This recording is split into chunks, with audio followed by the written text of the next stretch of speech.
آلہ وصحبہ اجمعین وعلی معصومین شہدائے کربلا شہدائے اسلام.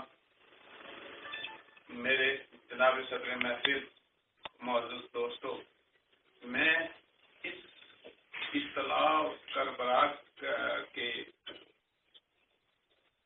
دیش میں آ کے سب سے پہلے جو اس وقت حالیہ تو علمیے ہوئے یہاں کے رہنے والے لوگوں نے کہے ہیں، میں چاہتا ہوں کہ سب سے پہلے ہم ان کے لیے فاتح خوانی کریں.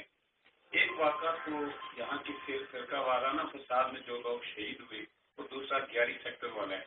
تو ہم سب لوگ ضرور پڑھیں پہلے اللہم صلی علی محمد وعلی آل محمد کما صلیت علی ابراہیم وعلی آل ابراہیم. اللہم صلی علی محمد وعلی آل محمد کما صلیت علی ابراہیم وعلی آل ابراہیم انک حمید مجید. اللہم بارک علی محمد وعلی آل محمد کما بارکت علی ابراہیم وعلی آل ابراہیم انک حمید مجید. اللهم اغفر لحينا وميتنا وشاهدنا وغائبنا وصغيرنا وكبيرنا وذاكرنا وانسانا. اللهم من احييته منا فاحيه على الاسلام ومن توفيته منا فتوفه على الايمان. ربنا آتنا في الدنيا حسنة وفي الآخرة حسنة وقنا عذاب النار وقنا عذاب القبر وقنا عذاب الحشر وقنا عذاب الميزان. صلی اللہ تعالی علی سیدنا نور محمد آلہ وصحبہ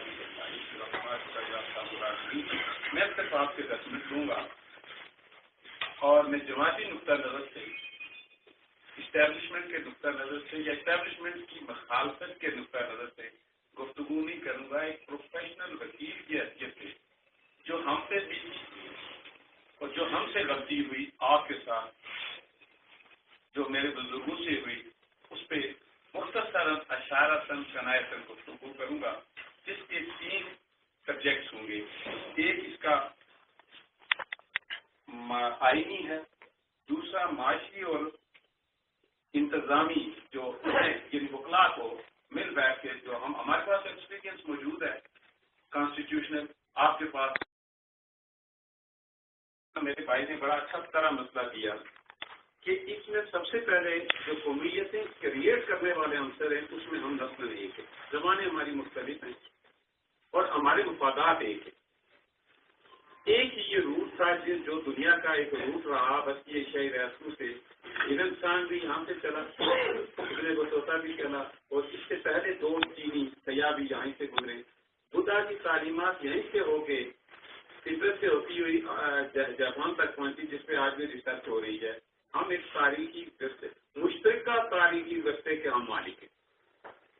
میں یہاں آج صبح بھی حاتم بھائی سے بات کر رہا تھا کہ مجھے ایک آدمی ملاؤ، ایک منگول ملاؤ، ایک جو نور بخشی ہیں ان کو ملاؤ. اس طرح میں نسلزم کے حوالے سے بھی گفتگو کر رہا تھا. تو یہ ہماری تاریخی ثقافت ہے، اس سے گفتگو کروں گا، بہت زیادہ وقت چلا جائے. اب رہا آئینی معاملہ.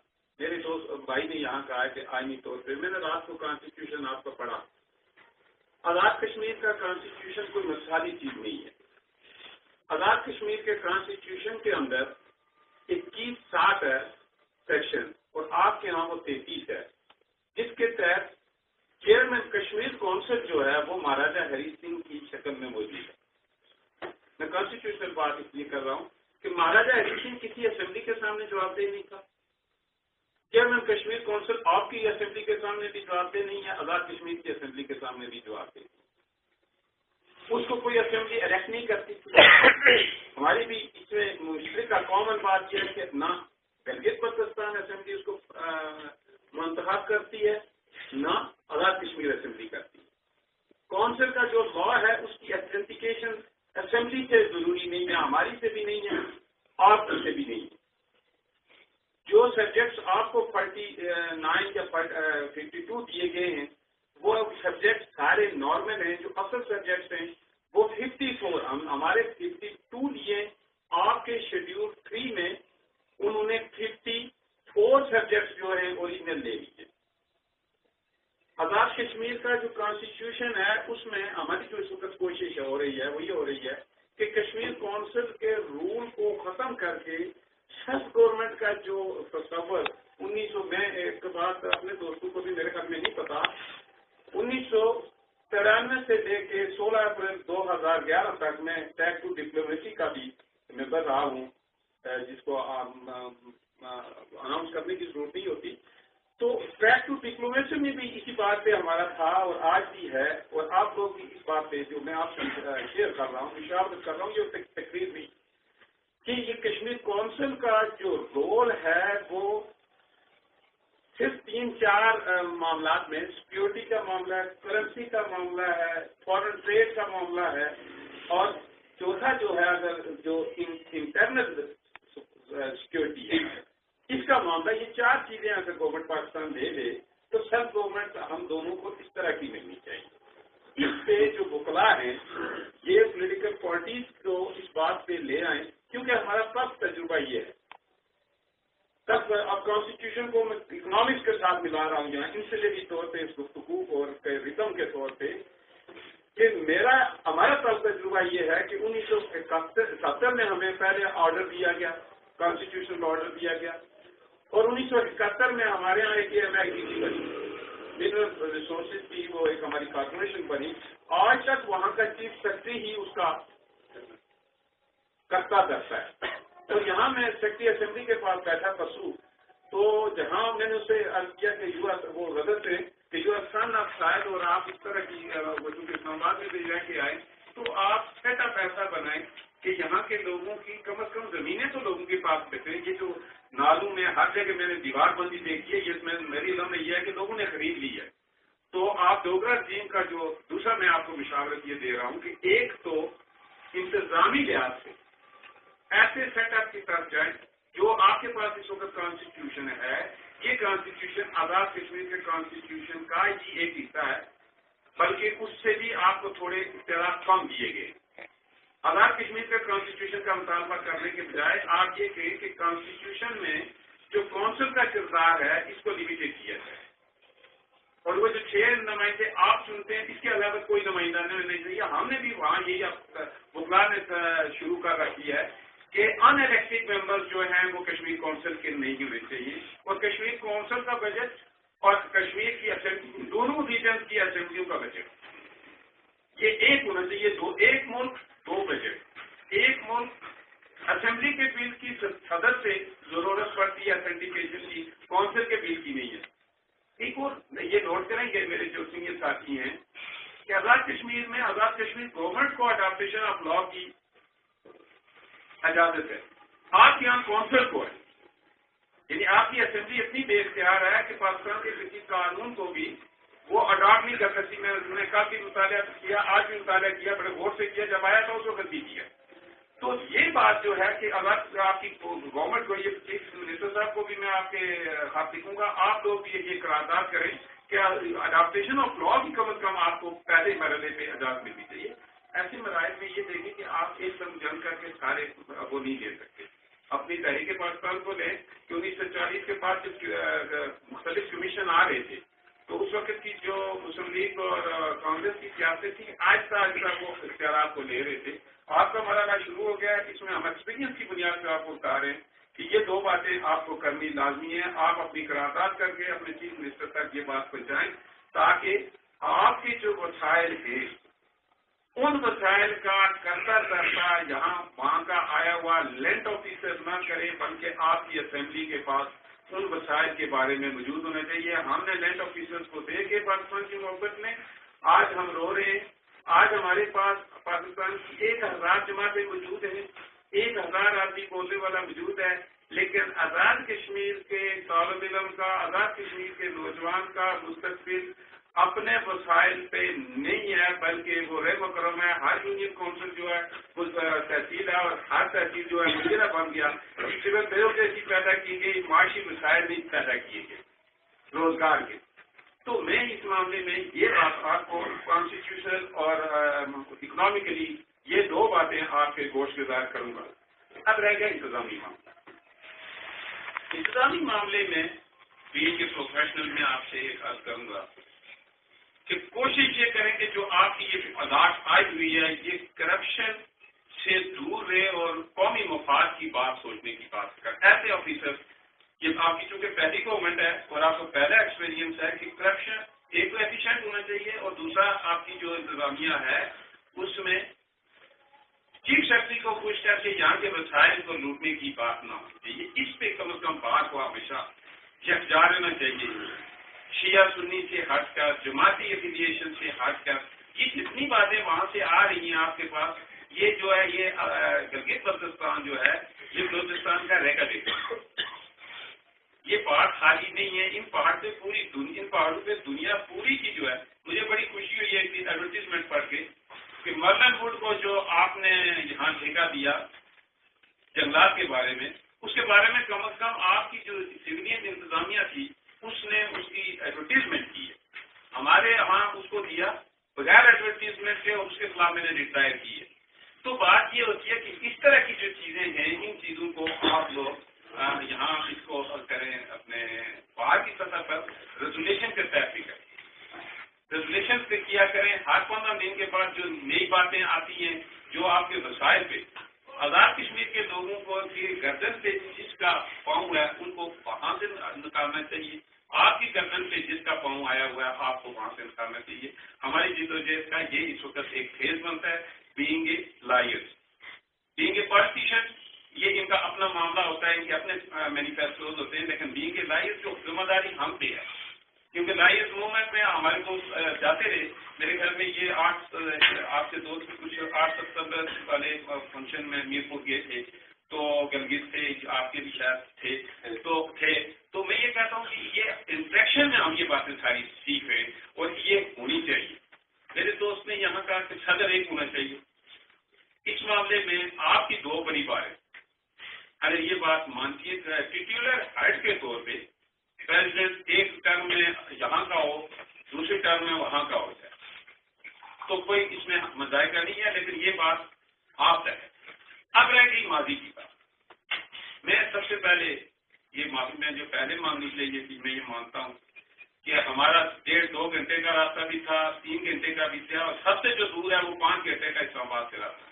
ہماری قیادت اس وقت پولیٹیکلی آپ سے زیادہ، آپ کی قیادت جنگجو تھی، مخصوص آلات کے لوگ تھے جنہوں نے گمسارا سنگھ کو یہاں سے بھگایا. لیکن مشتاق گورمانی اور ظفر اللہ خان اور اس کے بعد کیا کہتے ہیں بیوروکریسی کے پنجے میں آ کے چودھری غلام آباد صاحب اور غازی ملت صاحب کا وہ نکاح تو کرتے رہے زندگی بھر کہ میں نے دستخط نہیں کیے، لیکن دستخط موجود ہیں.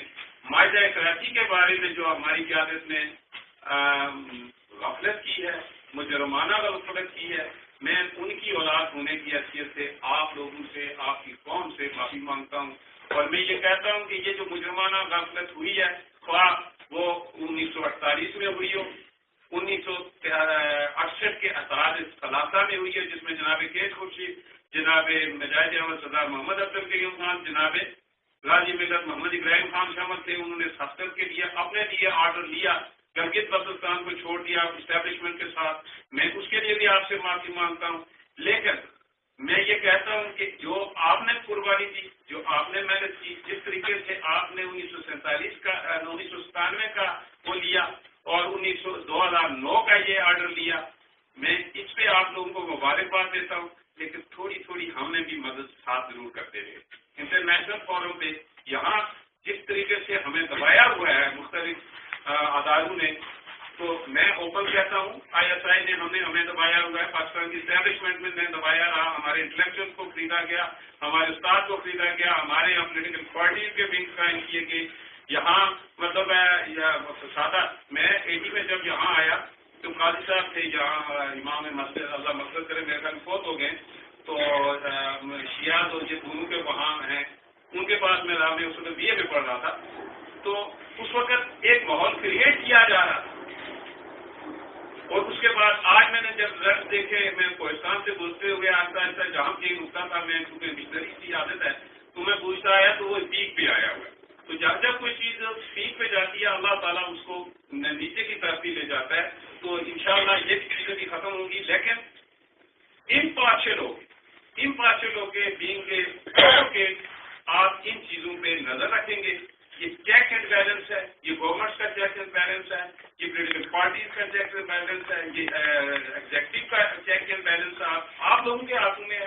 اور اگر آپ لوگ اس کو لیں گے، دیکھیں حاجی مسکین صاحب گئے, انہوں نے رٹ, اور اس رٹ پہ ایک بات آئی, اس رٹ نے اتنا ہائی لائٹ کیا آزاد کشمیر ہائی کورٹ کے فیصلے کو کہ جس پہ پاکستان کے دانشور طبقے نے خود ریٹیں دائر کی پاکستان سپریم کورٹ, جس کے نتیجے میں 1994 کا پھر 1997 کا پہلے کانسٹیٹیوشنل آرڈر آئے اور 2009 میں آپ کو سب گورنمنٹ آرڈر آیا. تو میں یہ کہتا ہوں کہ کچھ نہ کچھ حرکت وکلا کی طرف سے ہوگی تو معاملات درست ہوتے جائیں گے. ہمارا ایک ضرور ہے کہ ہمارا ایک پیشہ یہ ہے کہ ہم پیسے کمائیں, اور دوسرا پیشہ یہ ہے کہ ہم سوسائٹی کے لیے بھی کنٹریبیوٹ کریں. اس کے بعد آخری تجویز جو آپ سے شیئر کرتا ہوں وہ یہ ہے کہ سوال یہ پیدا ہوتا ہے کہ ایمرجنسی طور پہ یہ رات میں, آج رات کو جب تک روشنی رہی تو میں دیکھتا رہا کہ مختلف جگہوں پہ چونے لگے ہوئے تھے. ایک تو یہ دیر کا تھا, ایک دو جگہوں پہ میں نے اپنے دوست جو میرے ساتھ بیٹھا ہوا تھا, میں نے کہا یہ پہاڑی کسی نے لیز پہ لی ہے, یہ جو چونا لگا ہے اس کے اندر تو نینر دو. ڈوگرا رجیم لا یہ تھا کہ آزاد یہ جو جموں کشمیر کا 84,000 روبہ میر کا جو ہے, اس میں اسٹیٹ سبجیکٹ رولز کے تحت جو آدمی اسٹیٹ سبجیکٹ نہیں ہے تو وہ یہاں نہ زمین خرید سکتا ہے نہ یہاں لیز لے سکتا ہے. یہ یہاں وہ اڈاپٹ نہیں, جو میں گلگت میں بیٹھ کے اس کی معلومات حاصل کر چکا ہوں. یہ میں کتاب پوری لینڈ لا کی آپ کو بھیجوں گا, اس میں یہ دونوں چیزیں موجود ہیں. میں نے وعدہ کیا ہے اپنے گلگت والوں سے بھی, وہاں اس طرح ملاقات نہیں ہوئی, تو اس پہ آپ تحقیق کر کے یہ چیف منسٹر کو یہ کہیں کہ جناب ڈوگرا رجیم لا جو ہے, کیونکہ لینڈ آپ کا سبجیکٹ ہے, لینڈ لا آپ کا سبجیکٹ ہے, لینڈ ریونیو آپ کا سبجیکٹ ہے, اس میں کانسیپٹ سے آپ کو اجازت لینے کی ضرورت نہیں ہے. اور ڈوگرا رجیم لا جو ہے اس کو آپ انفورس کریں, جس طرح آزاد کشمیر میں ہو گیا تھا, 1948 میں ہم نے کر لیا تھا. تو یہ پہاڑیاں کم از کم یہاں کے رہنے والے جنگجو نسلوں کی باپ دادے کی جو یہاں قبریں ہیں, یہاں تاریخی ورثہ ہے, یہی آپ نے مرنا ہے. یہ بہن فاطمہ کہہ رہی تھی کہ اسلام آباد میں وکالت کرتی ہوں, لیکن جو سکون انہیں یہاں آتا ہوگا, یہ جو شناختی تھی وہاں بھی یہاں کے حوالے سے رہ گیا سوال پاکستان کے ساتھ ملنے کا یا نہ ملنے کا. یہ آپ لوگوں کی مرضی ہے, لیکن اس مرضی کو ایکسرسائز کرنے کے لیے پرسیوسو ڈیٹرنٹ جو ہے وہ فورسز نہ استعمال کیے جائے. Let the people to decide freely and frankly without any interference by the India, without any interference from China, without any interference from the Pakistan or Pakistan established institutions. یہ آپ کی مرضی ہے. اگر آپ لوگ آزاد کشمیر کے ساتھ نہیں رہنا چاہتے, آپ لوگ اس کشمیر کے ساتھ نہیں رہنا چاہتے عبادت کے ساتھ, تو ہمیں بڑے فرینکلی یہ ماننا چاہیے کہ اس یونٹ کو کوآرڈینیشن ہونی چاہیے, ایک اسٹیٹس کا آپس میں ایک وحدت ہو جانی چاہیے. لیکن یہ مسلط نہیں کیا جا سکتا کہ فلاں شخص نے یہ کہا, فلاں نے یہ کہا. میں یہ کہوں کہ کرنل حسن خان نے یہ کہا تھا, یا میں یہ کہوں کہ یہاں کے راجا جو کپتی راجے تھے جو مصر سے یہاں تشریف لائے تھے, اور انہوں نے آج سے 9,000 سال پہلے اور اس کے علاوہ 900 سال پہلے دوسرے جو آئے جن کا قلعہ میرے خیال میں خطرو میں ہے, میں اگر بول نہیں رہا تو ان کا بھی یہاں رائٹ ہے. وہ نسل یہاں جتنی بھی نسلیں آباد ہیں وہ مارشل نسلیں ہیں, ان کو میں کوئی سمجھا بھی نہیں سکتا, پڑھا بھی نہیں سکتا. البتہ ان کو قید رکھ سکتا ہوں, وہ مخصوص عرصے تک رکھ سکتا ہوں. جب وہ باہر آئیں گے تو جب لوگ باہر آتے ہیں تو پھر ان کو سنبھالنا مشکل ہوتا ہے. تو میری آپ سے یہ ابتدا ہے کہ یہ ایک ڈوگرا رجیم لاز کی اڈاپٹیشن پر تھی, ایک مشترکہ قرارداد کر دیں. اس کے علاوہ آزاد کونسل سے جو یہ اختیارات ہیں یہ ان میں مطلب ریڈیوس کرنے چاہیے. اور ایک بجٹ ناردرن ایریاز کے لیے, آزاد کشمیر کے لیے بھی ہمارا یہ مطالبہ ہے, آزاد یہاں کے لیے بھی ایک بجٹ. یعنی دنیا میں یہی مثال نہیں ملتی, ایک ملک میں 2 پارلیمنٹ ہیں, 2 پارلیمنٹ 2 ایگزیکٹو اتھارٹیز ہیں, 2 حکمران ہیں, یہ 2 حکمران ہیں, 2 بجٹ پیش ہو رہے ہیں. اور اس کے علاوہ معاشی لحاظ سے 2 پالیسیاں متوازن چل رہی ہیں, یہ نہیں ہونے چاہیے. ایک بجٹ کیا ڈوگرا رجیم لاز کو اور کانسٹیٹیوشن کو آپ اس طریقے سے کریں کہ جس میں کونسل کے اختلافات ریڈیوس ہوں. ہمارا پاکستان کی عوام کے ساتھ محبت ہونی چاہیے. ہمیں آپ نے کیا کہتے ہیں اس کو جو ارتھکویک آیا اس کا ارتھکویک میں ہم نے دیکھا کہ پاکستان کے عوام نے جو محبت ہمارے ساتھ کی ہے یہ دنیا کی تاریخ میں اس کی مثال نہیں ملی. پاکستان کا عوام بھی غریب ہے, معصوم ہے, لوٹا ہوا ہے. قومیں دو ہی ہوتی ہیں, ایک ظالم کی, ایک مظلوم کی, ایک حاکم کی, ایک محکوم کی, اور ایک امیر کی اور ایک غریب کی. ہم غریب ہیں, پاکستان کے عوام غریب ہیں, ہم ان کے ساتھ. لیکن بیوروکریسی کا جو رویہ ہے آپ کے ساتھ میرے ساتھ, اس پہ ہمیں جو موومنٹ چلانی چاہیے وہ یکجا ہونی چاہیے. یہ نہ ہو کہ جب ہمیں فارغ ملے وہ کہ دیکھیں جی ناظرین ایریاز والے تو پاکستان کے آرڈر کو مانتے ہیں, آپ یہ کونسل کو کیوں ختم کر دیں. یا پاکستان کے لوگوں سے جب ہماری گفتگو رہ گیا لیڈرشپ کا معاملہ, لیڈرشپ تھوڑی سی ہماری مجبور ہے, اس پر سارا اتفاق نہیں کرتا. وما علینا الا البلاغ. اگر اس معاملے میں کوئی یہاں کا آدمی, اگر میں یہ سمجھوں گا سوال جواب کے لیے میں اس لیے کہتا رہتا ہوں کہ ہم ایک دوسرے کو فالو بھی کر رہے ہیں یعنی ہمارے کانسٹیٹیوشن, اس کے کانسٹیٹیوشن کے بارے میں, پالیٹکس کے بارے میں نہیں, اور انتظامی معاملات ان تین موضوعات سے میں نے گفتگو کیا. کوئی سوال کرنا چاہے تو اگر صدر صاحب کوئی سوال کریں یہاں کا ممبر جو ہے. ٹھیک ہے, تھینک یو.